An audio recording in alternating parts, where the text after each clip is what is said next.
A 6-year-old girl ran toward a massive, feared wolfdog, alone. No one expected her tiny hand to calm him instantly. But when DNA tests revealed the truth behind their bond, it shocked scientists, hunters, and the entire town. This isn't just a rescue. It's a story of destiny, blood, and an unbreakable connection. If you're an animal lover, hit subscribe for more stories like this. It's completely free, and it inspires us to keep telling the ones that truly matter. The first gunshot ripped through the cold Montana morning like a lightning strike across the silent stretch of pine grove forest. 6-year-old Lily Carter froze in place, her small frame bundled in a red puffy jacket, breath visible in the icy air. A second shot sent a flock of startled birds screeching skyward. Ahead, beyond a row of snow-dusted pines, 3 men in camouflage trudged through the deep drifts, rifles raised. "Kid, back away," one barked, panic trembling in his voice. "That thing's not safe." But Lily didn't retreat. She ran toward it. Toward the black mass pacing behind the chain-link fence. Toward the creature 4 times her size, its amber eyes glowing like molten gold. Toward Shadow. Her mother, Dr. Rachel Carter, stood on the trail below, frozen, voice caught in her throat. "Lily, no," she gasped, but it was too late. The little girl had already positioned herself between the men and the massive wolfdog. She raised a small hand, not in fear, but with certainty. Shadow stopped pacing, ears twitching. "Then Saturday, you can't hurt him," Lily said, voice stronger than her size should allow. "He's mine." The hunters stared, dumbfounded. Time seemed to hold its breath as child and creature locked eyes. The world could wait. Only this bond mattered. Rachel's heart pounded, memories rushing back. Lily had never been like other children. Born silent, minimally responsive to smiles or lullabies, diagnosed with severe autism spectrum disorder, she carried a faint but unmistakable birthmark, a wolf paw on her left wrist. Doctors called it a congenital anomaly. Rachel called it a mystery. Raising Lily alone after her husband Mark's logging accident, while running a veterinary clinic, had been hard enough. But this secret Mark, this unusual child, presented a new kind of challenge. Therapy dogs, music, playgroups, nothing worked until Frank Weston's husky sanctuary. The man himself was wiry, weathered, with piercing ice-blue eyes. "I've got one left," he said, leading Rachel and Lily past dozens of enclosures. A black pup sat quietly, watching. Lily approached unprompted, hand pressed against the wire. The pup nudged her palm. Rachel gasped. It was the first time Lily had initiated contact with any living being. Frank noticed her wrist, expression shifting.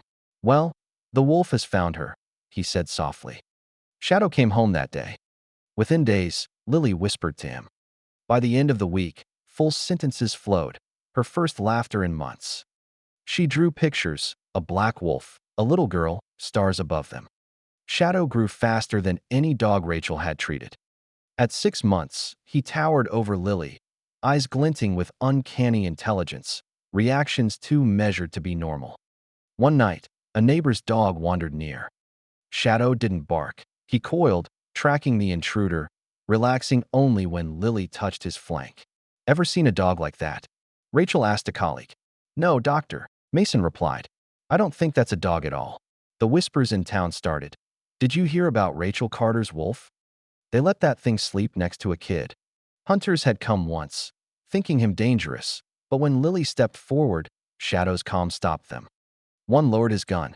"She's got it under control," he muttered. Rachel sank to her knees, wrapping her arms around Lily. "What were you thinking?" she asked. Lily leaned in, whispering. He was scared. "I had to help." Rachel looked past her daughter at Shadow, amber eyes fixed on her.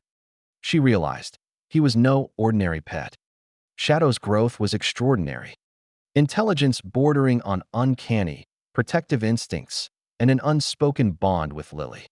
Concerned about his rapid development and whispers in Pine Grove, Rachel scheduled a genetic appointment with Dr. Elena Vasquez, a renowned wildlife geneticist. Dr. Vasquez examined Shadow, brow furrowed. "He exhibits characteristics uncommon in domestic breeds. We'll need comprehensive DNA analyses." Days passed. When results arrived, Dr. Vasquez's voice trembled. 87% Northwestern wolf DNA, 9% Siberian Husky, remainder undetermined hybridization. Rachel's heart sank. Owning a high-percentage wolf hybrid carried strict legal containment rules. Shadow qualified. Reluctantly, Rachel made the heart-wrenching decision: relocate Shadow to Wild Haven, a sanctuary specializing in wolf hybrids. The day was overcast, the mood somber. Lily clung to Shadow, tears soaking his fur. "You promised we'd never be apart," she cried. Shadow nuzzled her gently, amber eyes reflecting sorrow. The gates closed. Lily's world dimmed. Her drawings faded, laughter silenced. Shadow, at the sanctuary, refused food, pacing mechanically, spirit tethered to the child he had left behind. Frank Weston appeared at Rachel's door, rugged and concerned. "Shadow is rare. Part of Project Bridge Wolf. Preserved wolf genetics integrated with domestic breeds. Shadow is one of them." Rachel's eyes widened. The bond was more than companionship, it was destiny. Joseph Greyfeather, a local indigenous elder, confirmed what Rachel felt. Lily's birthmark was the wolf's embrace, a sign of profound connection between human and wolf, transcending the physical realm. Rachel resolved to reunite them, believing their bond held the key to healing both. The air at Wild Haven was cooler than Pine Grove, crisp with the scent of pine and damp earth. For Shadow, it might as well have been suffocating. Since arrival, he hadn't eaten a full meal, his pacing precise, almost ritualistic. He lingered at the perimeter of his enclosure, eyes always toward the road, waiting for the girl who had vanished from his life. Margaret Ellis stood beside Dr. Logan Pierce, the sanctuary's head biologist. "He's shutting down," she murmured. Logan adjusted his glasses, concern etched deep into his weathered face. "He's not like the others. His reactions, his awareness. I've never seen a hybrid respond to loss this way." Meanwhile, back in Pine Grove, Lily had fallen back into the silence that had defined her earliest years. She no longer reached for crayons, and when she did, her sketches were jagged, chaotic scribbles. Meals went untouched, sleep came fitfully. Rachel watched helplessly as her daughter retreated into an emotional exile. One night, Rachel found Lily curled on the bedroom floor, whispering. Leaning closer, she realized the words were intelligible. "Shadow, wait for me." Her heart ached. That was the final straw. The next morning, Rachel packed a small bag and drove Lily to Wild Haven, uncertainty and desperation coiling tight in her chest. At the gates, Margaret met them, expression unreadable. "We don't normally allow visitors into private enclosures," she said. Then, softer, "But this isn't normal." Shadow lay under a tree, massive head resting on his paws. At first, he didn't stir. But when Lily stepped forward and whispered his name, his ears twitched. Slowly, deliberately, he rose. His posture transformed. Muscles relaxed yet remained alert. He approached the fence, eyes locked on the small girl he thought lost. Lily pressed her palm against the wire mesh. Shadow leaned in, forehead touching hers, sharing the silent language they had nurtured over months of unspoken trust. Margaret whispered, hand over heart, they remember. Rachel sank onto a bench, knees trembling. Logan's gaze was fixed, unblinking. "This isn't recognition. This is attunement," he murmured. Margaret made a decision that would change everything. She would allow Lily to become a junior volunteer under strict supervision.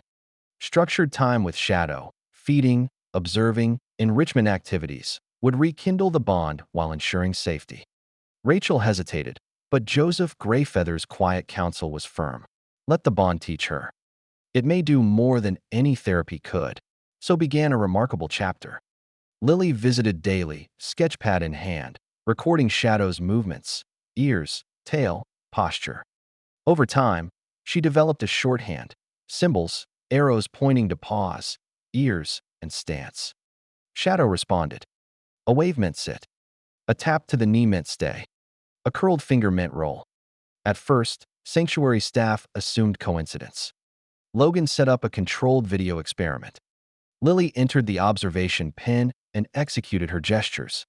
Shadow obeyed, each with near military precision. Logan turned to her, astonished. How did you teach him that? Lily whispered, "We just understand."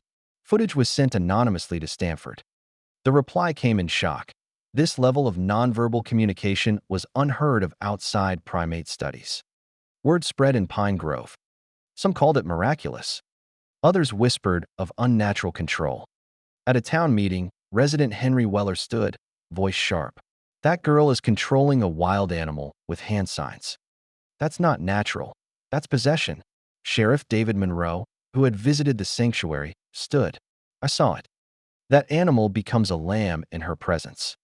She's calming him, not provoking him. That's natural. That's bond."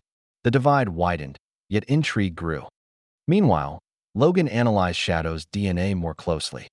One marker disturbed and fascinated him, a unique sequence never seen before. Cross-referencing with Lily's pediatric blood work revealed a mirrored sequence, a shared mutation he called the bridge. Genetic resonance across species, a literal link of DNA. Margaret nodded, slow and solemn. Joseph confirmed. Lily's birthmark, the paw print, was more than symbolic. "Ancestral memory made flesh," he said. "She walks between worlds." Rachel realized the bond wasn't just companionship. It was destiny. Subtle changes emerged. Shadow began sleeping more, eating less, as though attuning to Lily. Lily complained of leg pains, occasional headaches, stress, Rachel assumed, yet instincts screamed otherwise. One night, Lily twitched in her sleep, murmuring a single word, "blood." Neither mother nor elder knew the full depth of the connection they had unlocked. The summer sun receded earlier each evening, golden leaves fluttering in the forest like whispered warnings. Shadow lay still, heart beating quietly in the sterile sanctuary room. Outside, the wild waited. And within the quiet, an extraordinary journey was about to take a turn neither science nor spirit could have anticipated. Days turned into weeks as the bond between Lily and Shadow deepened under structured supervision. Each visit, each gesture, each silent communication reinforced something far beyond ordinary companionship. Shadow's amber eyes tracked every movement of the girl. His posture mirrored her moods. Rachel observed from the perimeter, heart swelling and breaking simultaneously. One morning, Joseph Greyfeather brought Lily to a hidden grove within the sanctuary, a place suffused with sunlight and the hum of unseen wildlife. "Here," he said gently, "you will see how the spirits of your bond guide you." Lily sat cross-legged on the soft pine needles, eyes wide, waiting. Shadow, obedient but watchful, lay a few feet away. Joseph placed a carved wooden amulet on the ground between them, intricate symbols etched with care. "This is not magic," Joseph whispered, voice low. "It is memory, history, blood, and bond. Touch it, and let it tell you what your hearts already know." Lily reached forward hesitantly. As her fingers brushed the smooth surface, a warmth spread through her hand and up her arm, tingling, vibrating. Shadow lifted his head, nostrils flaring, ears twitching. The air between them seemed to pulse, alive. Rachel stood to the side, unease creeping in. "Is this safe?" she asked softly. Joseph smiled faintly. "Safe is relative. The bond will guide them both." Lily closed her eyes, and Shadow lowered his massive head to her shoulder.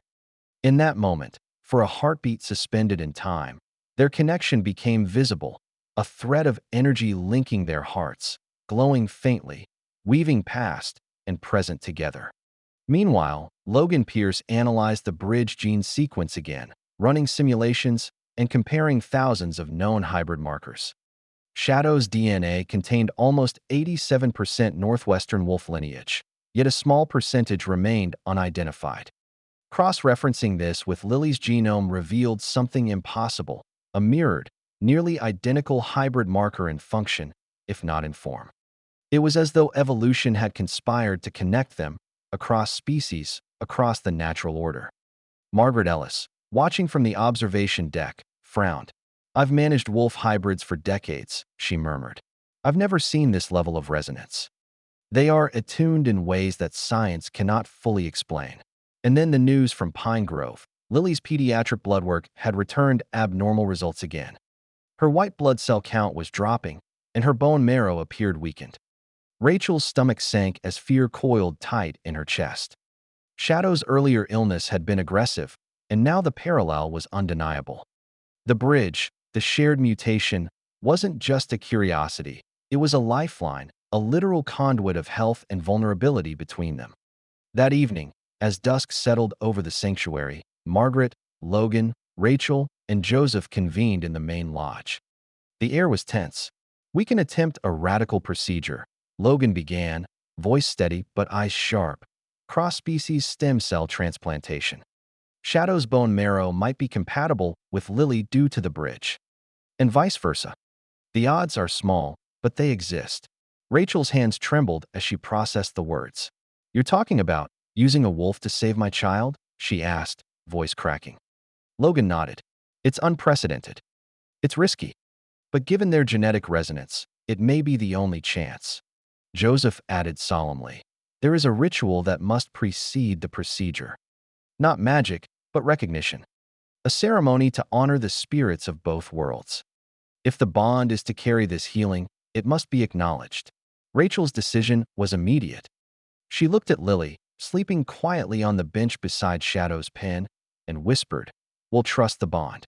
That night, under an indigo sky pierced by stars, a fire crackled within a circle of ancient stones at the heart of Wild Haven. The participants, Rachel, Joseph, Margaret, Logan, and select medical personnel, formed a protective ring. Lily, wrapped in a woven blanket, sat cross-legged. Shadow lay with his massive head resting on her legs. Joseph dipped his fingers into the fragrant smoke, pressing the embers gently to Lily's marked wrist and Shadow's broad chest. "Two spirits," he murmured. "One thread. Walk this path together. Heal, if it is the will of the old ones." Lily's small hand slid into Shadow's fur. He exhaled, low and resonant, as if acknowledging the ancient covenant. Silence reigned, profound and absolute, as the ritual ended and the night deepened. The following morning, the sanctuary transformed its research wing into a dual surgical suite.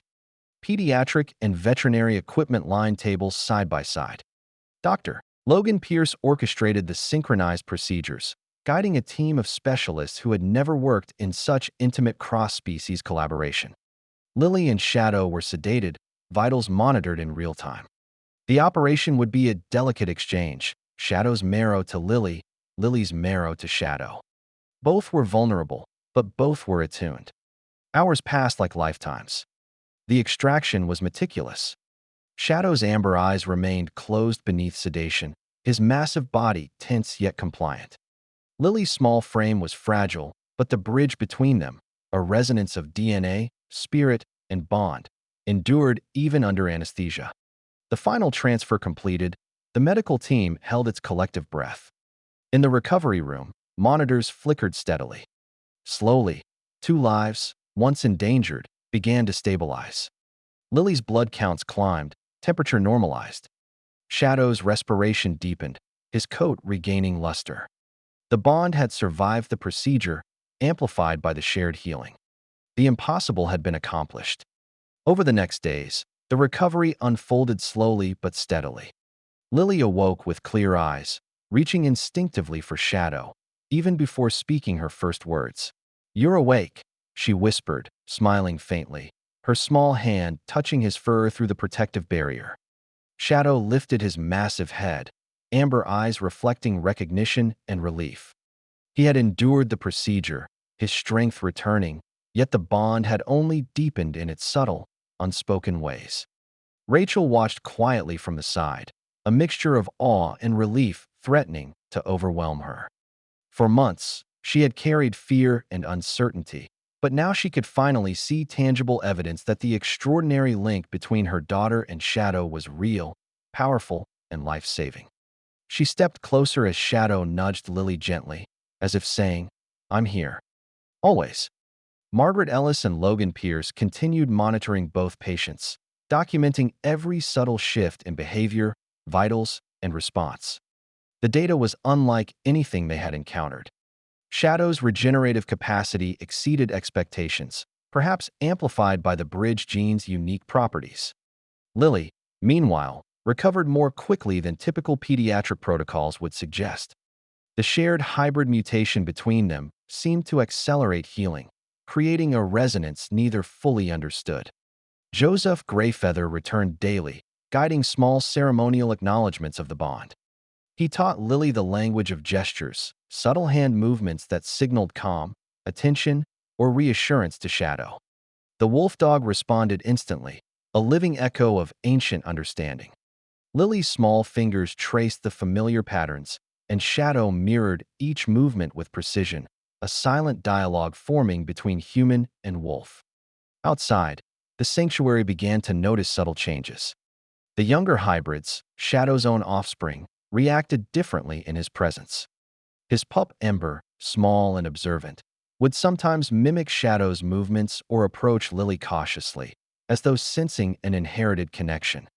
The children visiting Wild Haven, previously timid or uncertain around the animals, seemed drawn to Lily's quiet confidence, following her gestures as if guided by some unseen compass. But the recovery was not without setbacks. One evening, Rachel noticed a slight pallor in Lily's cheeks, accompanied by a faint twitching of her hand, the same hand that bore the wolf paw mark. Alarmed, she called Logan and Joseph immediately.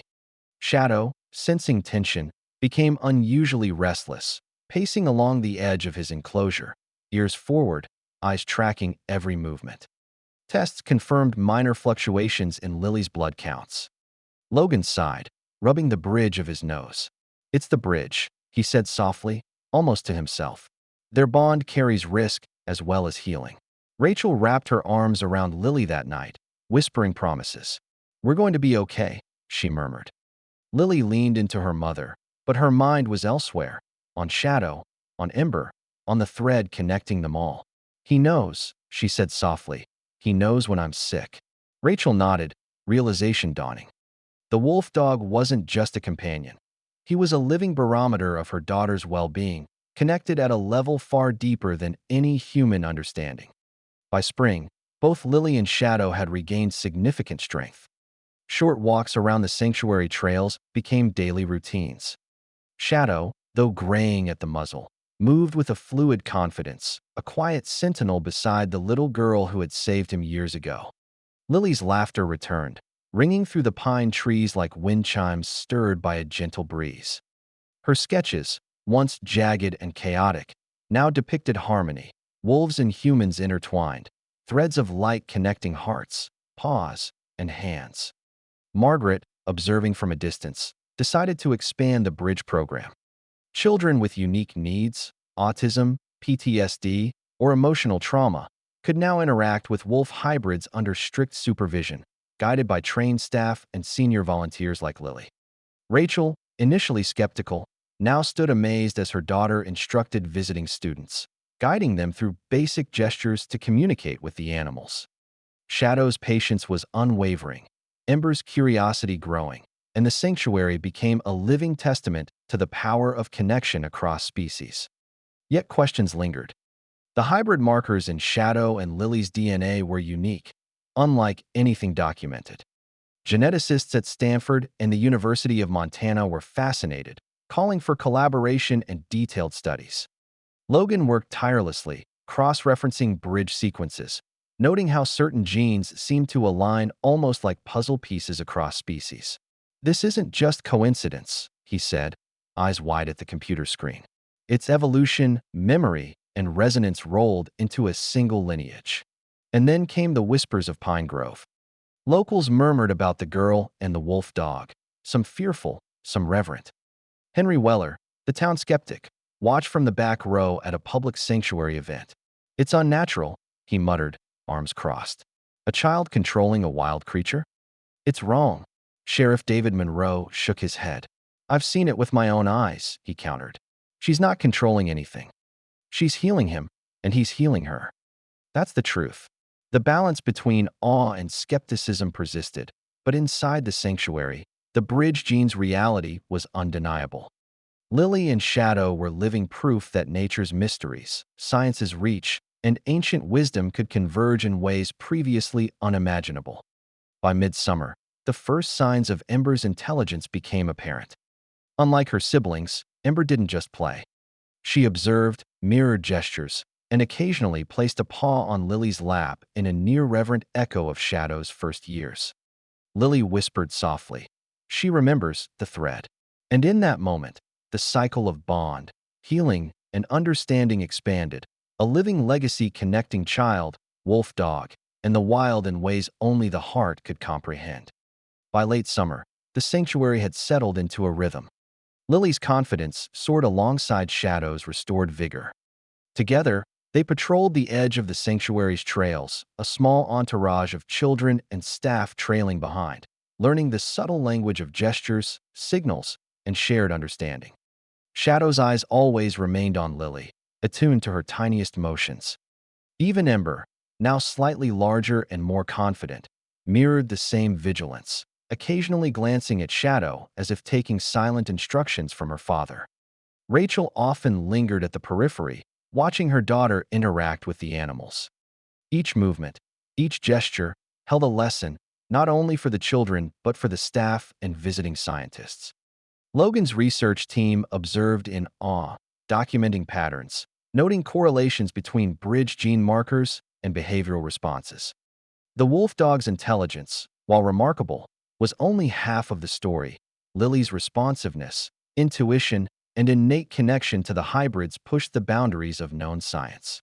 One crisp morning, as mist curled around the pine trunks, Lily led a small group to the outer meadow. Shadow trotted beside her, Ember at her heels, ears twitching at every subtle sound. A young boy hesitated at the fence, hand trembling over a thick rope barrier. I don't think I can," he stammered. Lily knelt, looking up with eyes full of quiet authority. "You can. Watch me, watch them, feel the thread. They understand you. You just have to trust." Slowly, the boy extended a hand toward Ember.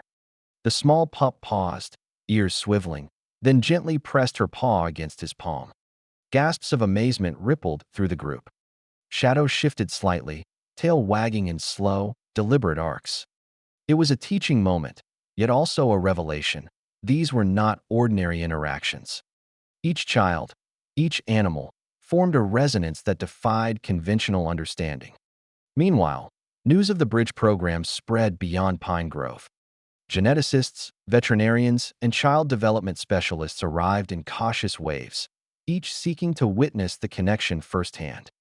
Conferences were held in university halls, papers submitted, and peer reviews debated. Logan and Margaret coordinated careful demonstrations, always emphasizing safety, respect, and consent, but the intrigue was undeniable.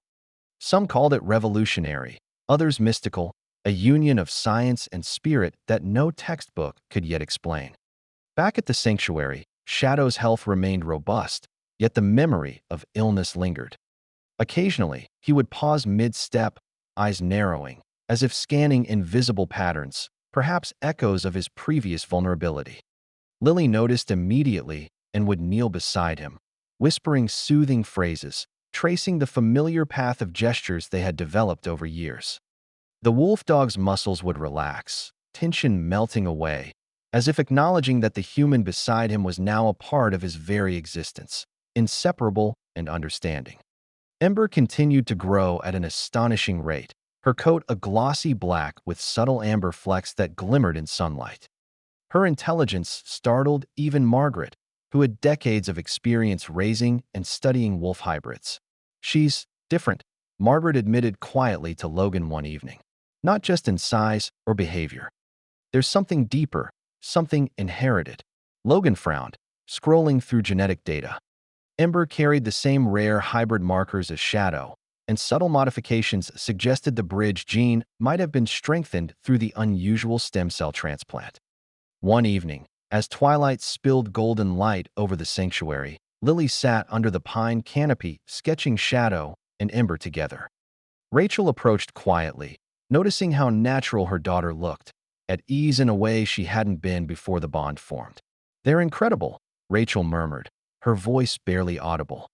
Lily looked up, her eyes reflecting the fading sun. "We're incredible, Mom. He saved me, I saved him, and now we save each other." The serenity was interrupted by a visitor from outside the scientific community, Dr. Elena Vasquez, accompanied by a small group of colleagues. She had spent countless hours examining Shadow and now came to observe Ember. "I've seen hybrids," Vasquez admitted, her tone reverent. "But I've never seen one respond to a human child with such attunement.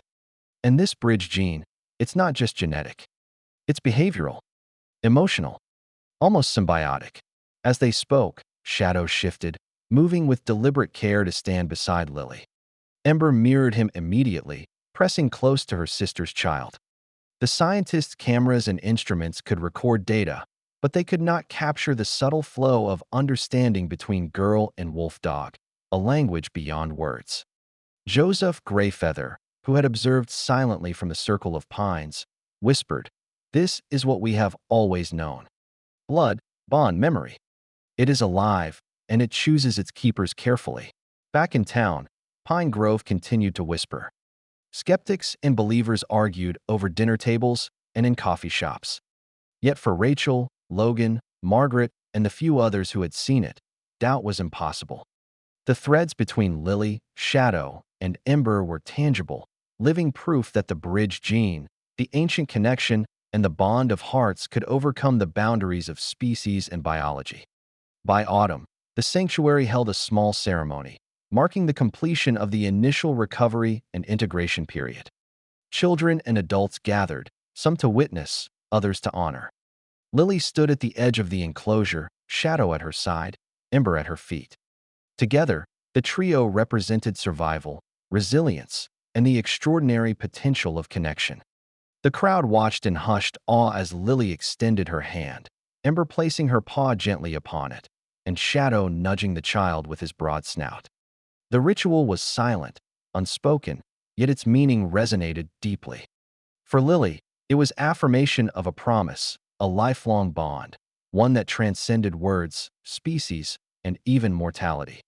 For Shadow, it was recognition that his life, once imperiled, had found purpose and home. And for Ember, it was initiation into a lineage of trust, love, and guardianship that stretched across generations.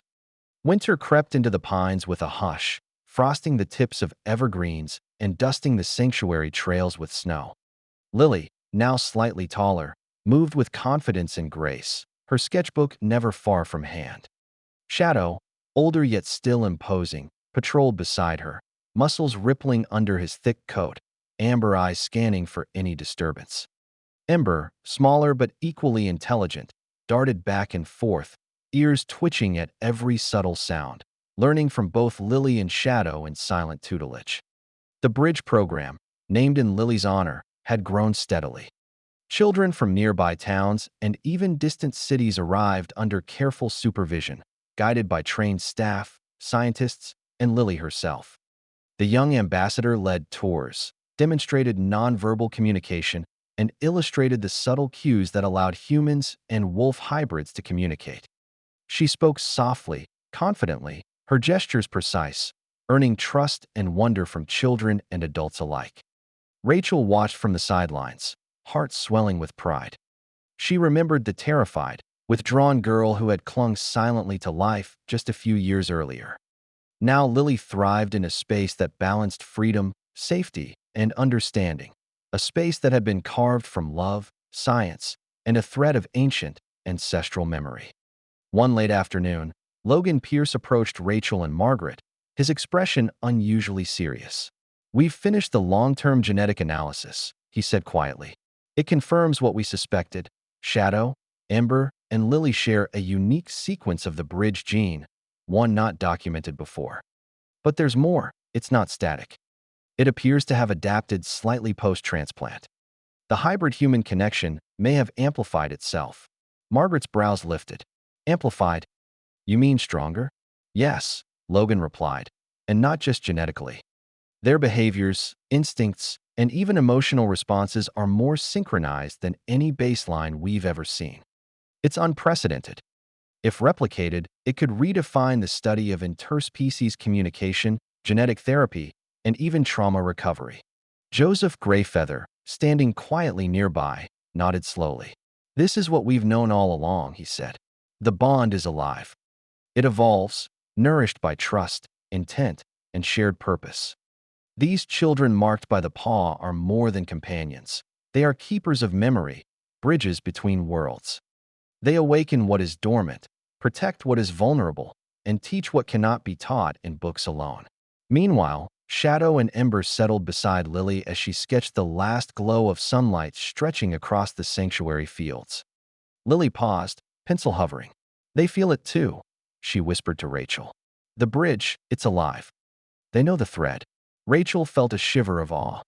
She had witnessed the bond in countless ways, but hearing it articulated by her daughter, spoken so plainly, carried a weight that science alone could not capture. The children visiting that day were guided to the observation area.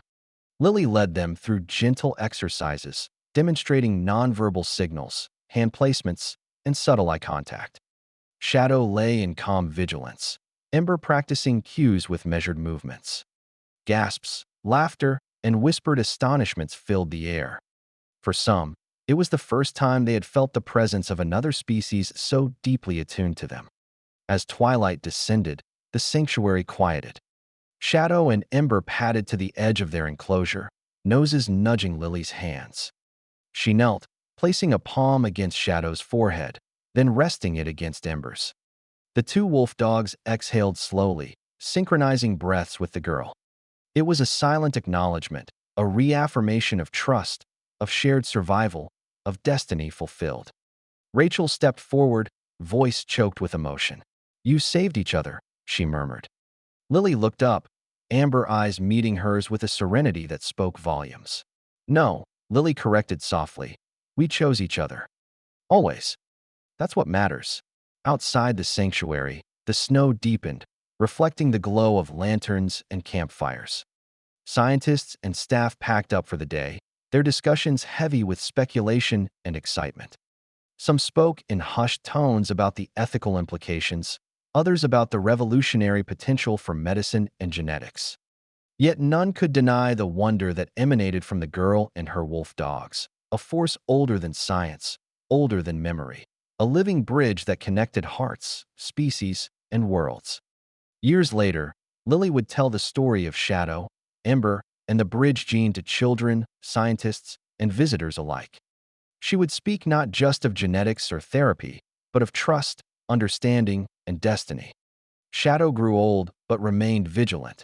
Ember matured into a guardian in her own right, passing down the lessons learned from father and child. The sanctuary thrived, a haven for children and hybrids alike, a place where science and spirit walked hand in paw. In the fading light of one late summer evening, Lily paused at the edge of the forest, drawing Shadow and Ember beneath a silver moon. She traced the faint outline of her birthmark, a wolf paw on her wrist, and whispered to the wind, "We are not broken. We are chosen." Shadow's amber eyes reflected hers, Ember nestled at her feet, and together, the marked ones watched the sun disappear behind the pines, bound forever by blood, by bond, and by the unspoken promise of the wild. The sanctuary remained a living testament to the impossible made real, the extraordinary born from love and courage, and the power of connection that transcends species, science, and even time itself.